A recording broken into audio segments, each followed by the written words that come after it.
What is up, guys? You're tuning into this Okiru podcast. I'm your co-host, Jasper, and we thank you so much for spending this time with us. We hope you enjoy this episode. Make sure to follow us on our socials at Okiru on Instagram, Okiru on Facebook, Okiru on YouTube, and also Okiru on major platforms such as Spotify and Apple Music. Thank you so much for spending this time with us. We hope you enjoy. Okay. Yeah, Liam and I were just talking about how I had a conversation with you about just seeing you work just flawlessly, effortlessly. And it's just that 10,000 hours. Like, you've been training for 20 years and you've accumulated that amount, right? And you see the difference. Like, I've only been like in this gym for 10 to 15 minutes. Yeah. And like, obviously I'm not going to be at your level, but it's that progression. Like you always say, right? That compounding effect of your work, your work ethic. 100%. And it's like, I like this, like, you know, for me, scalability is mastery. And as I, at this stage, I'm all about looking at, you know, I think it's called the heuristics, or, you know, just the philosophy that works as at the beginner level all the way to the advanced level. Yep. So what I teach you, it's like it's pretty much what I teach anyone, but that's the basic, that's the fundamentals, that's the baseline, the foundation, and we kind of move it up from there. So, you know, like as I saw that, you know, your cardio might not be as good, we kind of move the XL for the power shots, which requires a bit of like, you know, cardiovascular energy, and just focus on like, you know, like the core tension, the flow and the rhythm. And that was what helped you out in towards the end. But yeah, man, you know, like, you know, I love it. Yeah, like I love helping out people. I love like kind of sharing what I've learned, and that's why I do it. And that's why we're here, because we want to share your story. Thanks to Lim. Yeah, that's why we're here, man. Like, dude, I've known you for most of my life, if you think about it. Like, you're my oldest friend in essence. I think I went to your 1 month old party. Yeah. Like Vietnamese culture, we have something called a Day Thang, which is happy 1 month, right? But look, I'd love to hear about the journey from the start, because I understand it's not just boxing, but you started with Vietnam, which is a Vietnamese martial art, which I don't think many people know about. Do you want to tell us that? And then your journey to where you are right now, which is Collingwood Boxing Club. Yeah, sure. Yes, I started with like Vietnam. It's a Vietnamese like karate, pretty much, and I did it when I was 9, so grade 5. Mum, dad, they just got me in just because something for me to do. Pretty much I used to play games all the time, but it was good because like one of the biggest things I learned from it was just like that's how I like to express myself, just like physically with training. I could be myself. You know, because like at school, like I was always okay, but I just matched the age bracket where I was like old enough to go into the year level above me, but I always did better with the year level below me.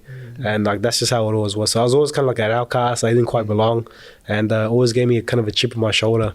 But yeah, with Vietnam, I could be myself. And you know, things I was doing there, like I learned how to trick, do 540s, like aerials, backflips. Wow. And that was impressive. I'm like, oh, because like you know, you want to be cool when you're in high school, yeah. So that kind of got me there. So then pretty much with Vietnam, because I went to another school called Simmons, and then from year 11 I moved to St. Paul's.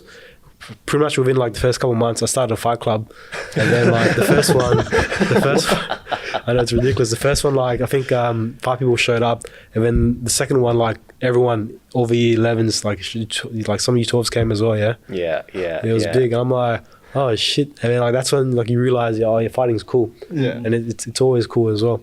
But also like I boxed a guy called Josh, and he was like, everyone's like, no kicks. So then like that was my first time boxing, and I didn't get hit, but it didn't look good. I'm like, I just got to focus on boxing now. So yeah, from Vietnam to boxing, that's how it went. Wow. So tell us about boxing. Why boxing?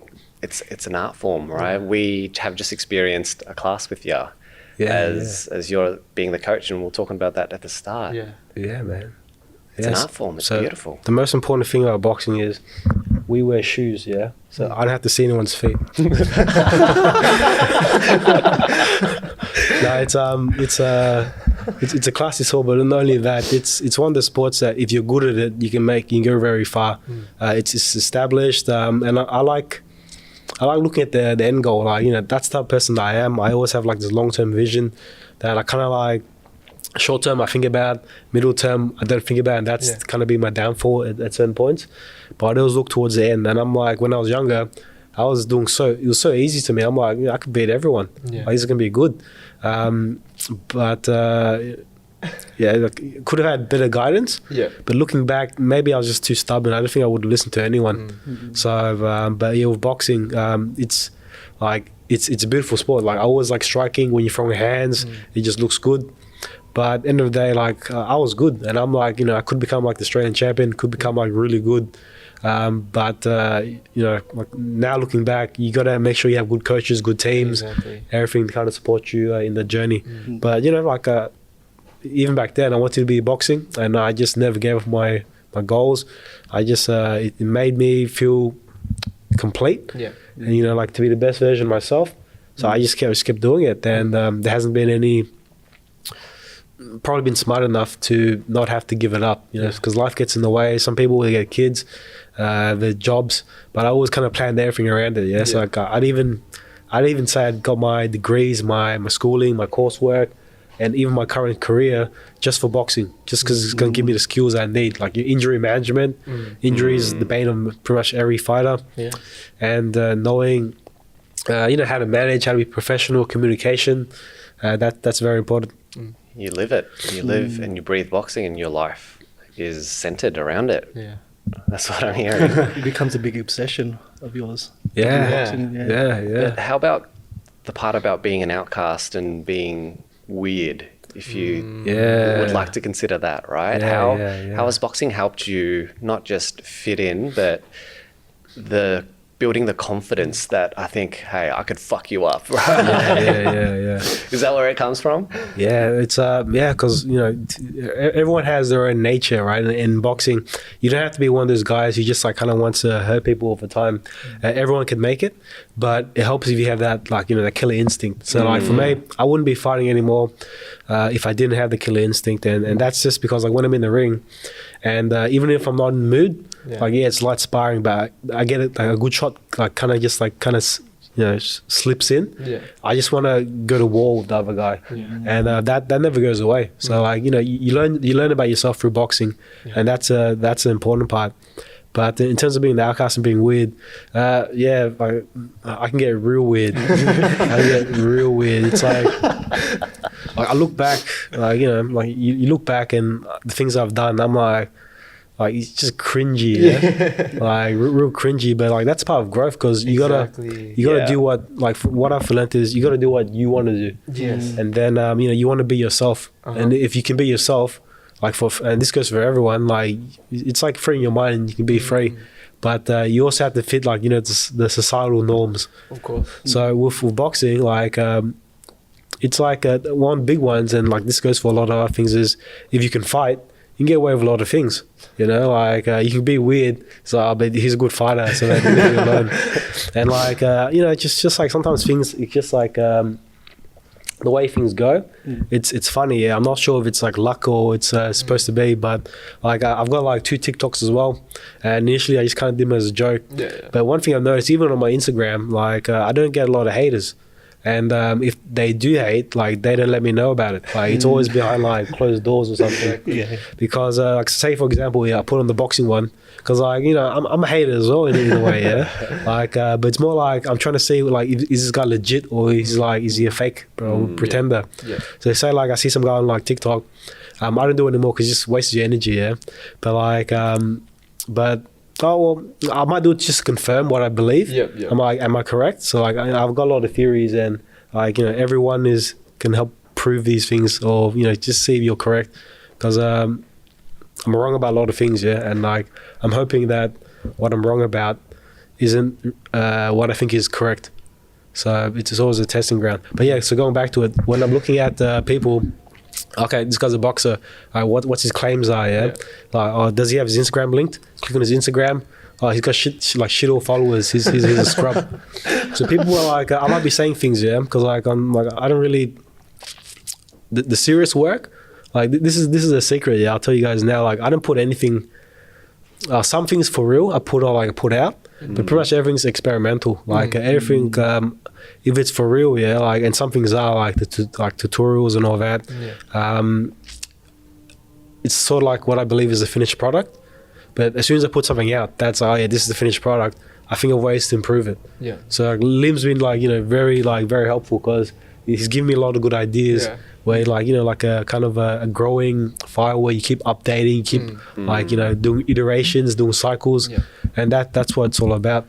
So going back to the first question, sorry for going off a tangent. That's all good. But we're being weird. Like I put up stuff on TikTok and just to see what would happen. Yeah. And every time someone hates on you, there's a valid reason behind it. Yeah. And it's true. So like, with Asians in particular, Asians are like the worst because Asians don't listen to any Asian unless they can do everything. Like there was one Asian that everyone respected, and that's because he was like an astronaut, a soldier, and a doctor. Johnny Kim. Johnny Kim. What a guy. Hey. Yeah, he's like Navy SEAL, a doctor, the god of all astronaut. Asians, the god of all Asians, yeah. And then like I listened to his podcast with Jocko Willink, and I listened like to that one, his life is so sad. I'm like, wow, that's like, because and that's like that's how it's got to be almost, yeah. Because why else are you gonna do those three things, yeah? Like make your parents triple proud. Like why else would you do it? Like it has to come from within as well. Yeah. But so at this stage with all the weirdness, what I realized was I need like so much merit, so much credibility. Like I need to be shredded. I need to look good. I need 3 to be degrees. like 3 degrees. I gotta stack all the cards, and it's all coming into like fruition now, right? So it's that, and like when I was a bit heavier. Like on TikTok, they'd be like, "Oh, yeah, you're fat." Like this one guy used to hate on every video. He's like, "Yeah, you're fat." He's gone now because I'm lean now. He's gone now. Yeah, and like, because whatever they can say, because I'm an introspective person, I try to think, what can I do about it? Like, what can I improve? How can I be the better version of myself? So like, with the weirdness. You can adapt it because like, do you know one of the coolest things I've learned recently? What? Yeah, it's like, how like you think I've been all about the mental space, right? Yeah. But I always feel like the mind is like a bunch of like wires or gears, and you're wired for a certain amount of thing, or like like you're good at this type of thing, and it is kind of true, but that's more of your personality type. But like I was listening to a podcast with a neurosurgeon, and he goes, the mind's more like an ecosystem of like a fish, like a school of fish, and it's constantly swimming in certain directions. So each day you got to keep guiding it to the right direction. That's why like the sayings like rent is due every day. You got to trade every day. You got to like kind of keep. You can't really like slack off too much. Yeah. Otherwise you lose the momentum. Of course. Tell us about discipline then. That's where you're going with it, right? Training every day and building the pathways in your brain so that actions become routines and habits that it's just so easy for you to do. So look, I know that you run a lot, and recently you've been running in winter topless all the way to the city, and you're clocking 30Ks and 16K runs in daily. So how the hell do you wake up at 2 a.m, 3 a.m, 4 a.m and get out of bed? And we all fight that little fight in the morning when we have to wake up, right? How do we, can we stay in bed longer? Give me an extra 10 minutes, snooze. How do you fight those little demons inside of you that we all carry? Yeah, so like this one's cool, right? Like I said like a while back, willpower is a lie. And that's pretty much true. Like willpower is a lie. You only get a certain amount of willpower in your reserves.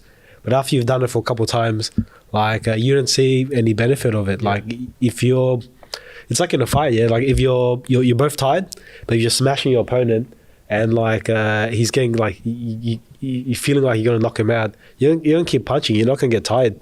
So you have to keep moving towards a progression goal, and you got to feel like you're making the improvements. But if you do what you're doing and you're not getting where you're going, or you're feeling like it's really slow, then you're not gonna go. You can't keep it up. So, but then it's all like being very holistic and kind of lining things up. So what I do is, I mean, some people might be night owls, but I like the early mornings. But also, like for me, when I'm up in the morning, no one's around. So I'm like, the world is mine. But also with the diet as well, I really experiment with carbs. So I want to be shredded like all year round. That's my goal, and like I can pretty much do it. And it flies in the face of conventional wisdom, but I've done a lot of things that people said I couldn't do, so I'm probably going to do it as well. Prove them wrong. Probably going to do it. Like what? Just like the boxing, the coaching, like the way I do things. Like I can just do whatever I want. Yeah. You know, like just the dancing. They said I couldn't fucking dance, and I proved them wrong. So what is it about haters then? Because I know early in the Okiru journey, right? You guys told me about photo shoot at a skate park. Yeah. Yeah. Gerald, do you want to tell us about that? Like, what happened? Oh, we decided we were just looking for a cool place to shoot, right? Because we just released a new line, and then we took photos at a skate park. It was abandoned, it was dirty and stuff like that, but we just photographed it so it looked nice and stuff. But then all these comments came in Instagrams like, "Why you guys are posing? Why you guys at the skate park?" Yeah. Like, well, just it's not used. It's not like there's no like. It's not like we're taking up any space. Yeah, or anything. yeah. Exactly.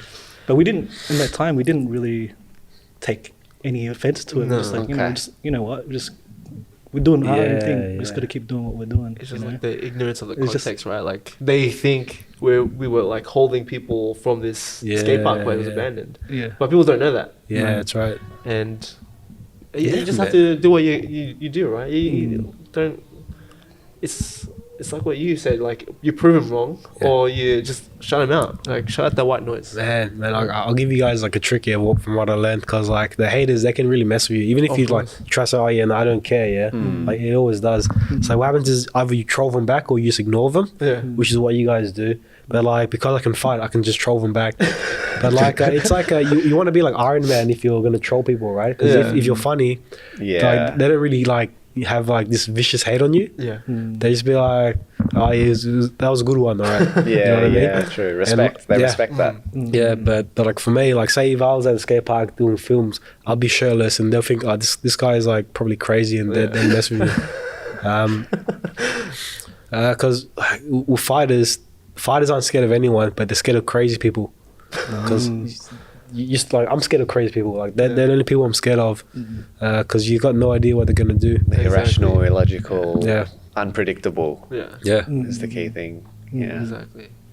that's It's- right. It's like that quote is it's better to be a warrior in a garden than Yeah. a gardener in a war. Yeah, right? yeah. That's what you are. You're a warrior in a garden, man. Like Yeah. even though you know you could just fuck someone up, right? Like even though you're just doing something so what you love, you're doing what you're passionate about. Yeah, and you have that fight in you. and what's cool about you guys as well is like and I find that we're similar is that you guys you're craftsmen, so you really work in your craft. You try to deliver the best quality, just pieces, work, and that speaks for itself. Thank And you, over time, like you learn the marketability, it's like Yeah. you learn all that, like, but it's all about the work, and in the end, like that pays off. Exactly. And look, we've compared to you with your boxing, we've really just started, man. Like we're only like 3 years into this, and you are Yeah. 20 years in training and 10 years or so in professional boxing, right? That's still amateur. Still Yeah, amateur. yeah. But you're making your way. You're making your way there. And I want to ask though, firstly, I want to ask, what's the mind shift it takes to be in the ring, be in the arena when it's just you and another guy in there? Yeah. Well, it depends on what stage of life you're at, right? So, like, in the beginning, not because you want to like prove to yourself, prove to like people that you can fight and that you're tough. But after a while, like, you have to think of like kind of long-term goals. Like for me, what is it going to achieve? Like, like, is it going to progress me anywhere? Yeah. Because as you get older, and like talking about the neurosurgeon one, right? If you get hit, if you lose your brain cells, you never get them back. Yeah. I always thought you could, just a little bit, yeah, but you can't. And I'm like, like kind of need my mental sharpness. Yeah. But for me, like that's what I'm all about, like not getting hit at all. Yeah. So now I'm pretty much barely getting hit. Face is still good. So that's how you know. That's how you know someone's a good boxer. If their like nose is bent and shit, then like they're not that good. With that, like what's the goals? Yeah, because like as a coach, being successful, like it's all good. But you even think back to like like say David and Goliath, right? Yeah. Like apparently David became like the king and he started like made empires, but but everyone remembers him for his fight with Goliath. Yeah, So, that's true. so Yeah. as That's interesting. Oh shit. so like as a fighter, I can have more reach and more impact. So like that's why I'm doing it now. Yeah. And you know, that's why I'm still amateur. I'm trying to get like the technique and the style down, and I've just finally got it, which is like it feels like, which is about time actually. Yeah. But you know, like that's why I work at my job. That's why I do this. You know, like it pays out of love only. Yeah. So and that's fine because like, you know, I'm smart enough. I've made the right decisions, and I enjoy it. You know, this is what makes me feel fulfilled. Makes me feel like happy. It's like that's why I do it. But like with the fighting, you can inspire a lot of people because like people like fighters, but like when you've done it for so long, it's like, you know, like it becomes normal. Has the coaching helped you become a better fighter? Yeah, like that's been the biggest one. So why I like teaching everyone is if I want to be a good coach and a good fighter, you should really understand what you're doing. Yeah, exactly. So like I have the mindset I should be able to teach anyone if they're willing. You know, like if they have too many disabilities, you know, you guys like you still young, you still move, no massive injuries, not too much bad habits, fixing that up and seeing the trends that kind of go on, right? So like, you know, like it's all about the patterns, it's all about the trends. Like a physiotherapist, for example, when he can't help someone with the injury, they'll refer up to like a surgeon. Yeah. And that's because surgeons, the only difference is they see complex cases on a daily basis, So their pattern recognition of complex cases is like at a high level. Yeah. Whereas physio is just like, sore knees, sore backs. But surgeons is like, I got nerve pain at this point, Yeah. and like all this other stuff. So it's becoming like a surgeon now, and it's all coming together. But like, you know, I'm 29 now, so like, and with the brain cell part, I don't want to take too much more damage. Okay. But taking very little damage, injury free. Like Taylor down there, he's an athlete. I'm an athlete. The injuries, I'm training harder than I've ever trained before, training smarter than I've ever trained. But now I'm starting to listen to people who have experience. Yeah. Because I listen to no one for like the last forever, but now I'm being a spider. What's the age bracket in terms of good fighters and physical peak and mental peak is much later in life, right? Like at 29, where are you in your journey? Yeah, so I'm pretty much there. I'm pretty much there now. Like I'm always there. I gotta get more shredded because I always use like the analogy like you can race in any car you want, but you got a fast car and a slow car. When you're shredded, you can access the fast car. So like you know, and the fast car drives differently than the slow car. But if you're not ultra shredded, all you have access to is a slow car. They're both cars, but they drive a little bit differently. Yeah. You know, the fast car you can push it a bit more, you go harder, and it's easier because it's built for it. So I guess one mistake I did was I kept doing those hard runs, like really like getting very low sleep deprivation training, and I did that when I was lean, like you know, like lean, but. Explain more the sleep deprivation training. So like I go back to like that part where I wake up and I just train. I'm not answering any questions. It's because like with the diet I do, like I just kind of wake up. I go to bed like 8, 9, and I just wake up and I'm like, and I get excited because I love the runs. I love the runs because at the same time I can just flex on people. Like, hey, I'm already at like 3 a.m. You guys are sleeping, and it's and I'm using like pre-workout OxyShred because I got a really low tolerance. But everyone thinks I use a lot of caffeine. Everyone thinks I smoke, but like a lot of times I just do it for like for the comedic effect.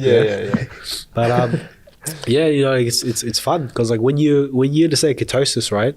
So like ketosis doesn't mean having you can have some carbs because you kind of burn it off, but you're in a state where there's no carbs in your body and it's very low. Stimulants hit you harder. So when caffeine hits me, like it's like I'm at a club or at a rave. So I put a hard style, like I listen to hard style straight away, and I go for like these big runs, and it's super fun. But because I've done it so much now, like it's like a normal day. So I've kind of become desensitized to it, which is sad, but it's good. So now I can be like a bit more smart about training. On the flip side, how about burnout then? Because you've crossed some lines, and there's an edge where you slip over. Sometimes it's hard to come back from, and it takes months or time to recover. So like the burnouts, they're lasting a lot shorter now, yeah, because I'm getting real smart. But the burnouts always come, and it's because when I'm sharp, yeah, when I'm on, like I got 5 social medias, and it's not enough. Yeah, like I'm just like bang, bang, bang, bang. Like I process everything like super quick. I can do everything, like boxing job, like I'm pretty much working like 14 hours for like 16 hours a day, just non-stop, and I'm like everything's perfect. But like when I'm not on, and because it happened with I got sick, yeah, so like now like I can't really train, so like just been focusing on the work, but the boxing's been really good still, so I'm like making grounds in the boxing. But the burnout, it's hard, and with waking up ready to go, it's a diet. So like there's a saying, you don't run to get fit, you get fit to run. So what happens is you got to put your body in a position where it just feels like that inclination to train. So if you train your mind, you train your body, and you got to know what benefits it's going to give you. Like people will quit smoking even though it's going to kill them. People will do things if you know exactly what's going to give. Like say in a game, right? Like you're in a game, you're going to grind, you know what you're going to get. In this one, you get fit, but like what you get. I want to get shredded, because when you get shredded, you get magical properties of being shredded. You can live longer, you're more efficient, you can eat more shit, you can train harder, you can move better, and you're shredded. So like, that's the key word, shredded. But there's a purpose behind it, right? What is your purpose behind why you're doing these things? Longevity and health, So like I want to live as long as I can and have really high quality of life. Because it's just fun. Like and one of the things you might realize as well, like you ever heard a saying like, I think you either you either die a hero or you become a villain. It's sort of like that, But then like the next step is like you just keep making jokes all the time. So then like you kind of like don't fall down that rabbit hole, and because if you can laugh, you have a good time. Like I think that's what I've kind of realized. It's also my brand now, that I'm just like making like jokes and just trolling and doing things that no one can do. And I think that's every time my manager like, I like doing things because it's funny. So like I might do it because it's like it's just how it is. It's a super cheeky personality in you, but it's the confidence to push certain boundaries that no one dares crosses. First of all, it wouldn't even cross their minds to begin with, and you're just out there, and that's you. It's admirable that you're so comfortable being yourself. And like it's because you have to know the limits, right? Like because I started doing smoking reviews just for the fun of it. So like I had my suit, and I'm like so I took it off, so I was shirtless. Like in Docklands it was cold. I just asked someone to record me, and I'm like because like I'm like, okay, it can't come back at me, it's not illegal, people look at me funny, but like I look good anyway, so it doesn't matter. In the office, they were like, I said, could I post this video? And it's like, what's the worst thing that could happen? It's like, the worst thing that could happen, Kev, is you could get fired. I'm like, okay, better not post that one up. It just feels like, can I do hacking without any pants in the office? It's like, oh my god. It's like, no, Kev, so I'm like, can I do it in the streets? It's like, yeah, you can. It's like, just not in the office. I'm like, okay, cool. Just feels like that. And, I think it's funny, and like really, I just think it's funny, but it doesn't detract from your character. Because if you're weird, but like it's kind of like there's a saying with like a dog, like if you have like a worker or a worker who's like very loyal, like a dog, but he's shit, he does a really bad job, and you have to fire him. It's like shooting a loyal dog. It hurts, If you're good at your job, you get away with a lot of things. It does depend on your structure. Like I got lucky with my company. I do a good job. I work really hard. Working smarter now, so you can do it. Kev, back on the craftsman, and how you're admiring Okiru because of the art and quality that we bring out to, I guess, our brand. But yourself as a craftsman, as a boxer, as a comedian, I'd probably call you now. In terms of first drafts, because you've got a lot of content that you put out, what is the content that you create and you don't release? Those first drafts, right? That's the fear that artists have to release, because they think the tolerance or quality is not high enough that they're proud to release. Oh man, it's like with you guys, like what I think about this podcast is like I love I mean, I do like talking, but at the same time, I like bringing people up. So like, I kind of like look for people who have like potential. I can't give them the right guidance, because like, you know, everyone has to walk their own path. Yeah. But with you guys, like, you know, I look at your content straight away. You can tell if they're good. I just gotta watch people box for like a couple seconds, and I'm like, oh, this guy's good. You can tell straight away. Yeah. So with the first drafts, as you keep working on this, yeah, like it goes back to fear of everything. Like, you know what will work, you know what looks good, but sometimes you gotta, like, you know, adjust it for certain algorithms and all that. With the drafts, everything I touch, it works well. It just depends if I have energy for it, because I've got like a lot of content that just waiting in storage. I just don't have the time to do it. So like, it's all there. I know it's gonna be good. I just don't feel like doing it, because I gotta work. I gotta do all this other stuff, and that's probably the only downside. But yeah, with the first drafts, it goes back to this saying, right? Like, if you're not willing to be the fool, you will never be the master. So that's like what I've like taken on big. So everything I put out, even if I'm trying to be serious, I might downplay it and be like, oh yeah, it's just a joke. And then like, because what happens is everything is a joke until it isn't. Like with COVID, like it was a joke and then it's no longer a joke. Everything is a joke until it isn't. And people scared of making mistakes. People scared of getting hated on. And you know what? Like that's a big mistake. You like, because no one really cares. You know what I mean? Like no one really cares. You ever talk shit, but then when you prove it wrong, they'll be like, oh shit, okay. You know, like it's just how it goes. But right. I just own it. It's like that's a part. But like what I've learned is, because it does say you put something, you really put your effort into your heart, your soul, and it flops. Like it hurts, It's like, so the trick is you got to disguise it as, you know, just not even trying, just put it out. You know what I mean? But like at this stage in life now, everything I put out, like I don't even try. I just like do it in one take, 1 or 2 takes. Had to get like, you know, maybe the lighting right, maybe the look right, or the wording right. Maybe I edit it a couple times, but like I'm not too worried about like growing my social media anymore. Like I haven't monetized anything because I don't really feel like doing it. Like I probably could, but like I just have the resources right now by myself. So, but what I've been doing is I've been trying to like get people who are like-minded, and just like people who have potential to become leaders or like role models. And I've got enough of them now. So like, and to get that content, you got to post shit about yourself. You got to be like, you got to be very genuine. You kind of attract like-minded people. And for me, it's like people who have my sense of humor, which is a bit different, but it's good, you know. It's all worked out somehow.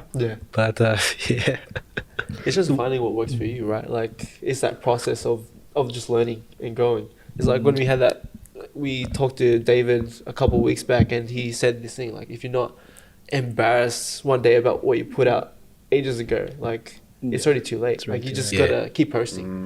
And if you're not even embarrassed about it, like from years ago, are you even really growing? Have you even really grown? So it's eventually you're gonna, like we said, eventually you're gonna look back at yourself and cringe at who you were previously because of the growth. That's a big growth. And like when I was doing like really good, it's like I look back 2 weeks, I'm like, fuck, I can't believe I just did that. 2 weeks, wow, that's awesome. That's the thing I like about your social media, because I was scrolling, I went through a rabbit hole actually last night because I was so addicted to it. Because the thing is that you come off, it's very genuine and raw. Like you're not worrying too much about like how this looks or whatever. It's just like you being your like genuine self and not feeling like you're going to be judged by other people. Because I was just like laughing at stuff like that. You didn't take yourself too serious. That's what I liked about it. I was just like, oh man, it's really relatable. And just like, you know, even though when you're teaching something, you've got like a little bit of humor that like makes me want to keep going and stuff. Nice. Like which one did you look at? I watched the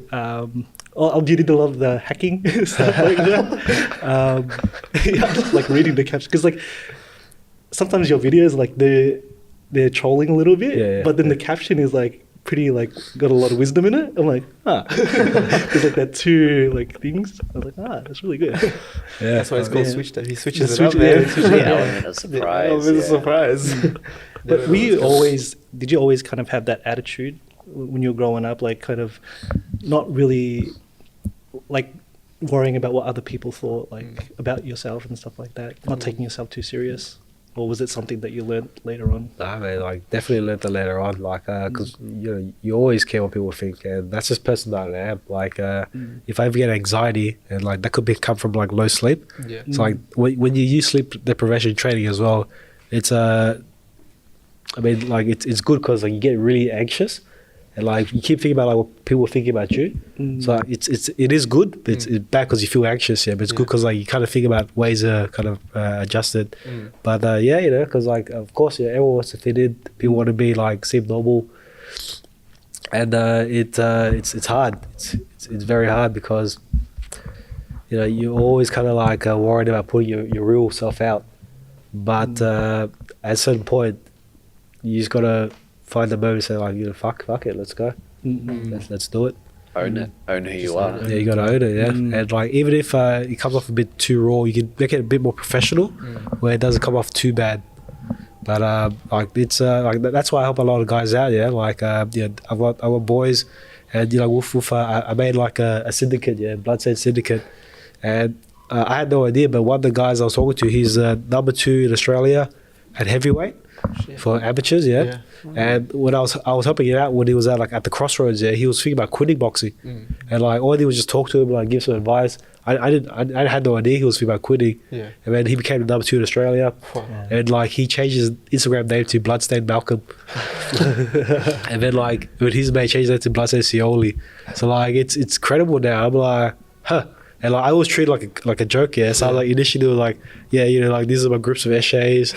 These like it's a cult now. Yeah. They'll have names. Like some people were like one was like Child Killer, Child Strangler, win the Child Infanticide division.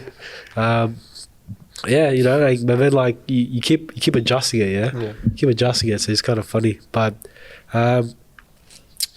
it's a confidence, yeah. Because like the biggest thing that I learned was.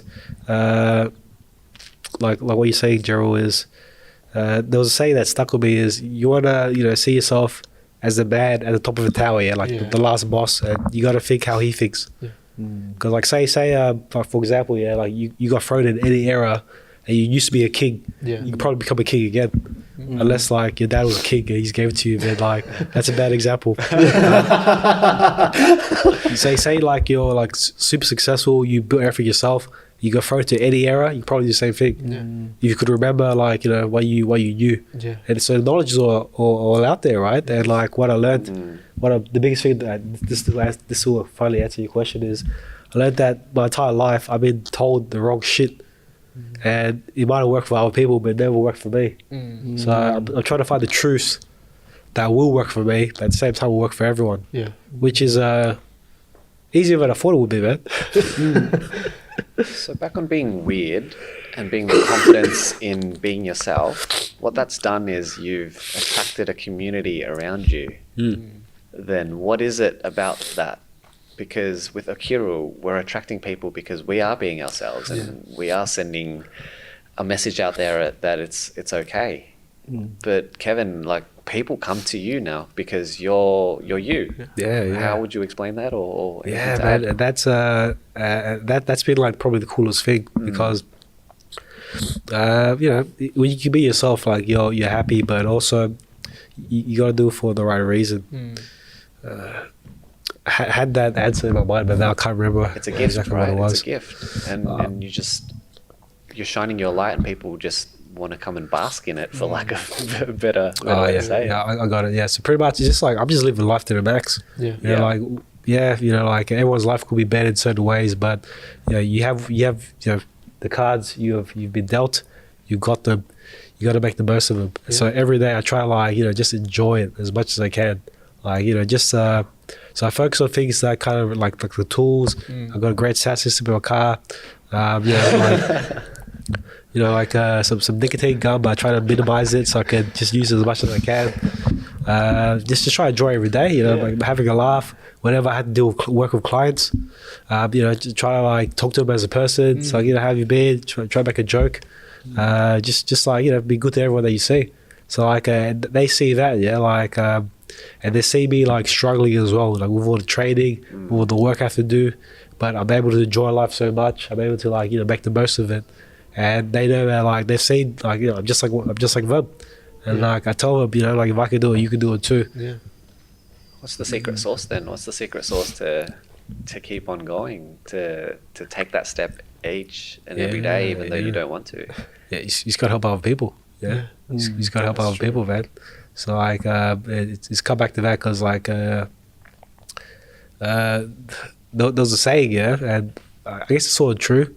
It's like I think Confucius was saying that the funniest people are the saddest ones, which is probably true.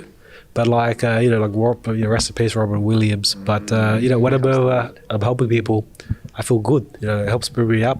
And like, I've been Catholic all my life. I go to church pretty much every week, but I never really like kind of understood it until recently. You know, like you read the passages, you go with your mum, and you see, yeah, you know what, like this is good. And helping people, right? What I do is I can help people in a lot of different ways. Help people become the better version of themselves. So yeah, it's not only boxing, but it's the diet, it's a mindset, it's how you perceive things. You know, it's like helping people get back to work. There's a lot of different ways. Yeah, it's kind of like what I was listening to Jay Shetty, and he's saying this thing like to find your passion and how to really be fulfilled in life is to know what you're good at. How can you get better at it? And then I forgot what the other one was, but the one key thing was like how can you help others and also improve yourself in the process of doing what you're passionate about, what your skill set is, right? And you're doing that with being who you are. You're doing it with your boxing and just combining it into this beautiful thing. Right? Yeah, it all combines together. It all combines together just flawlessly because you made it that way. Exactly. Through the process of your journey. Obviously, you didn't do it in just one day. It was like years and years of like finding what worked for you. And I want to go to these questions. What was that mindset shift from being like, maybe it's time to listen to my coaches? Yeah. Like, how did that affect you? Like, did you have to like be like, oh man, I have to have no ego, I have to lower my ego and like really just be a student right now? I'd say it's just feeling more human now. Yeah, I'm feeling older. I'm like, shit, I can't make as much mistakes anymore. Just feeling a bit older. Yeah, like realizing, okay, like I don't feel as young as I used to. I can't make the mistakes now. They cost more. Actually, no, yes, I still feel young. Yeah, I still feel pretty young. But like the mistakes that cost more, and like I have to be smarter because there's more on the line now. So like for the longest time, I could keep the responsibility kind of low. So like that lets me like say, you know, I just wake up and do all these runs and then like you'd be okay. But now if I have a shit day, it affects a lot of people.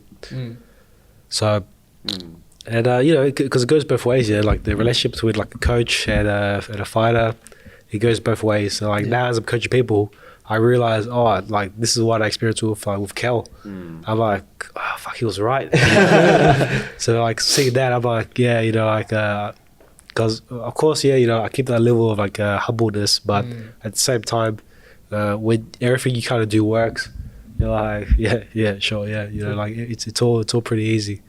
So like that's why I'm doing it now, like just to make sure I do it right, but also the understanding that, yeah, you know, like they were right, and now I'm listening as well. I'm making so much more improvements. So like that's been awesome. Amazing. It's always that like the hindsight thing of when you listen to something you heard a while ago, like from someone else, like a mentor, and they tell you something, but you don't implement it, and then only later on in life you're like, oh damn, that's what they meant. Only when you experience it yourself. Is there anything like, what would you say to people that, because I guess you don't really get to have that thing until you experience it yourself. Is there something that you can say or tell someone you're coaching, like you're trying to coach, that, you know, this is the path that I went on, blah blah blah, like, what's the thing you would say to them? So like one of the biggest ones is I've kind of been like been reconnected with my first coach as well, and he'd say like all these things, and like they're pretty good, but like to implement them, like I just couldn't figure it out, like it just didn't work, like because say you're fighting and say like, you know, like do this combination and you just can't find the timing for it, you can't pull it off somehow. But like, yeah, it might be the right combination, but if you can't do it, then it's not the right thing, yeah? So like now, I'm training at Collingwood. Kilbride has his program, and it's the best, yeah? Like everything he teaches is like completely right. But I'm filling in the gaps now as well, because, you know, like everyone thinks a bit differently. And what I'm teaching is what I learned in my first gym. So I'll go back to him, I say, man, like, yeah, everything you told me, like, I'm using, yeah, like your sayings, like, you know, like your sayings, like, yeah, you want to move like a cobra, certain combinations, certain mindsets, you have certain training pattern, root movements, yeah, like this is what I'm teaching. I'm like, yeah, you're right, like, I couldn't believe it. And like, so when I went to him, yeah, he was like, I was always waiting for this moment when you come back. I thought it'd be earlier, but so now we're talking again. And what's cool is, like, I thought, man, like, you know, I'm too like, I always thought I was too stupid for very good. I was like, you know, I'm just too stupid. You know, like, you know, I keep making these mistakes. I must be stupid. He's like, nah, you're not stupid, Kev. You're just too smart for your good. I'm like, oh, that's sick. So like, and that's like, once I realized that, I'm like, okay, yeah, like, now it's time for me to start listening, you know, with the life experience and all that. I'm like, oh, if I'm too smart for very good, that's a good thing, because like, it's the perspective is so important, man. And like, throughout life, I'll learn things. I'm like, oh shit, like, how come I'm learning this phrase now, right? Like, you heard perfect, like, practice makes perfect. It's perfect practice makes perfect. Because you practice, it's going to make you grade whatever habit you train. It has to be perfect. It has to be perfect. Couple others as well, but can't think of them. How about your first coach? Like, what did that moment feel like to you beyond the, oh, I get it now, but reconnecting? Why was there a drift to begin with? And I'm curious, because I know the gym was in Footscray, right? And it was a Vietnamese or Asian coach. Yeah, Viet. What's the difference between him and Cal? And you said the style of the cobra, right? In Asian, in Kung Fu, and for instance, you mimic all these animals and movements. It's super cool. I'd love to learn the difference and coaching like styles and patterns. Yeah, I guess it's like Eastern and like Western styles. Like, you know, Paul Lee, first coach, he's Vietnamese, so he just gets it. You know, like he's like, there's not a lot of Vietnamese fighters even now in boxing as well, because you're all kind of put through a certain like, you know, mindset, you know, sort of like a structure that your life is gonna evolve around. But with Paul Lee, like he just forced it, and like that's what I like, because he's like me, we're really stubborn. And you know, like what he teaches, it just works. Like end of the day, if what he teaches didn't work, I wouldn't be talking to him. But it does work, and he's still around. Because like, you know, people, time always tells you. So if someone is full of it, people are gonna find out. And I put myself out there. People thought like, you know, I use drugs and all this type of stuff. I'm still around, baby. You know, like my name's still clean. I'm still good. Only thing was like, I was just weird and did things that like, you know, probably shouldn't have done. But now I've got out my system. I don't want to be Eshe anymore. So, You're retired. Yeah, I'm retired. So we're all good. But it was fun, you know, because I started as like a low level Eshe, and then I became like the king of all Eshes. And then like I was still sad because I was by myself. I needed a group of Eshes, but no one wants to be a group of Eshes. So I was like an Eshe cult, and then no one wants to join a cult. So then like it became what it is today. And so with Cal, the biggest thing with my first coach was like, I just didn't feel like he had the passion, because like it's a passion, and Cal has it. Like, you know, he just gives his like, not even like money doesn't even like factor into what Cal Bryant teaches. It's all about the boxing he does for love. I've never seen anyone more selfless like than him. So like, and he's the best. You know, like he's got all the experience. I like the way he trades. He knows his stuff, and like I respect him, because like he wakes up like 4 a.m. Gets like low sleep, works all day. Just like he's a machine. I'm like, yeah, I want to be like that. You know, like, so you know, you want to hang around people that you can learn from. Yeah, exactly. How about if you go full circle and go back to Vietnamese karate? What have you taken from there that you still have, 20 years later? Yeah. So I've actually gone back there like just like once and twice as well, just to help out. So you got the uniform as well. Just on Sundays I can't really go because that's my rest day. When I get shredded, I probably going to train move every day. But with that, it's a flexibility. It's like I still have good movement, like the stretches, the mindset. like, understand the culture. You want to have good community. But the movement was a big one. Like the movement that I got from like doing Vietnam, that was like fundamental. Really minimizing like injuries, good hip mobility. Because if you have good hip mobility, you won't look for it. You won't compensate in other areas. Like if you have a stiff hip, you might look at your lower back or your knees, which is the most common. So like in injuries, like that's the only thing that stops fighters. Like injuries in life, yeah. Still thinking about that longevity. Yeah. Trying to stay in the game as long as So possible. it's like longevity, but like a peak performance, and like, that's what I'm all about. Because when you go like peak performance, it's fun, yeah. It's like you're riding so fast. Like I go to office at like 4 a.m., 5 a.m. I'm just like, yeah, boys. Yeah. Holy shit. Yeah. No, that's incredible just to hear your journey so far, and being a coach now, and hearing that being a coach makes you a better boxer, makes you a better student of the practice. What have you observed in coaching, like the mindset, the physical for younger boxers or other boxers that you're coaching at the moment? Yeah, so when I coach these younger boxers, like it's like I see with being pretty much with everyone that like I try to help out. Like when I was younger, I wish there was someone like me to help them out, to guide them. But like someone like me, I wouldn't listen to anyone unless they're good at everything. So what I teach these younger boxers is like like you don't have to experience the pain and the issues that I had when I was younger.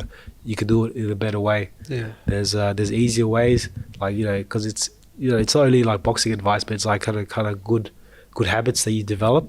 So the good habits, good mental states, and it kind of just keeps escalating as you get better. But you got to always have the right guidance through there.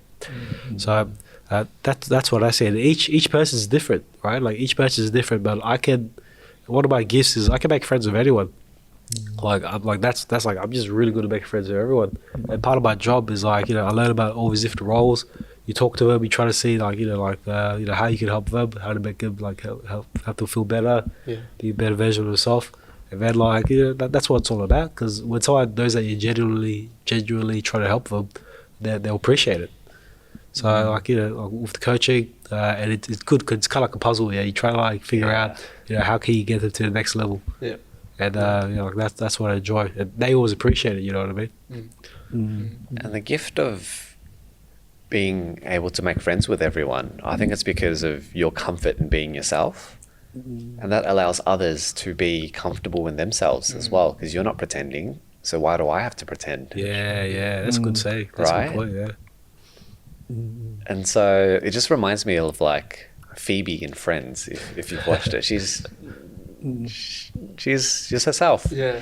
And it makes everybody else comfortable. And that's what I love about weird people, because you can be yourself around them, and the connection is just so genuine, and it's no pretending, it's no flexing, even though you like to flex. I know that.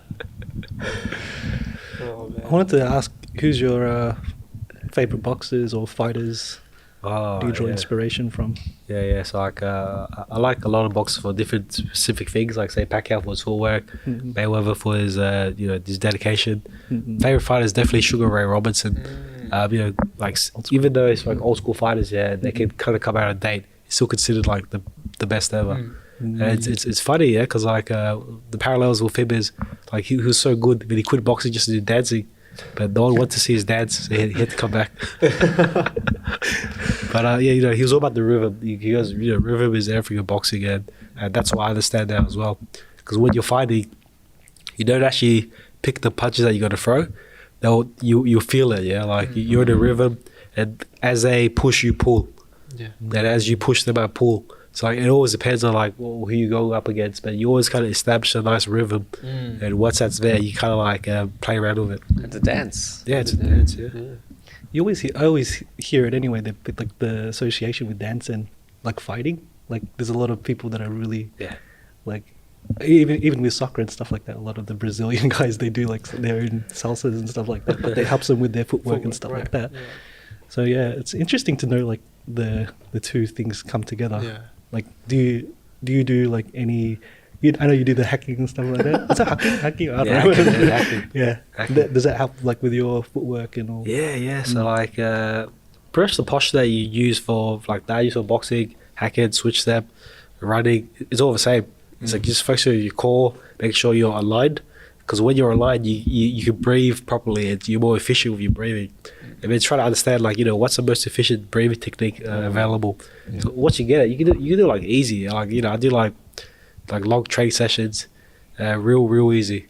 But I think one thing I got to figure out now is like, depending on your genetics here, because like Taylor down there, he's got a really fast metabolism, so he's got to eat like a lot.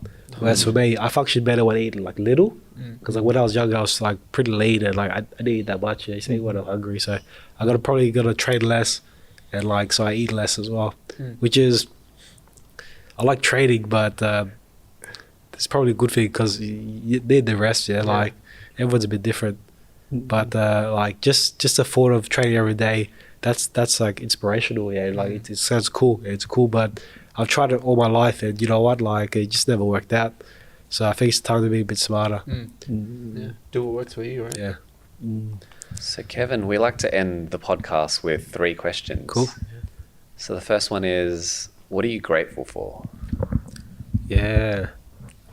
Just grateful that I can be myself. You know, like my job, in the gym. I can laugh and say what I want to say. Yeah. It's like that. That's what I love. Yeah. And through your journey, what have you realized? There's only a few truths. There's only a few truths. Only a few truths. And I guess you're an introspective guy, and we love introspection because it helps you grow, right? What is a question that you want to ask yourself or you want to ask others? Yeah. Is what you're doing sustainable for how long you want it to go? Like, you know, like when's your finish line? Or is there a finish line? Yeah. Well, there is none, but like, you know, like preferably where would you like it to be? Yeah. What's on the horizon, right? Yeah. Where you walking towards? Start with the end in mind, but the longevity, the sustainability of the practice, so that I guess you don't burn out and you can go for as long as possible in the fastest car and the most robust car as possible. Yeah, shredded. Shredded. Man.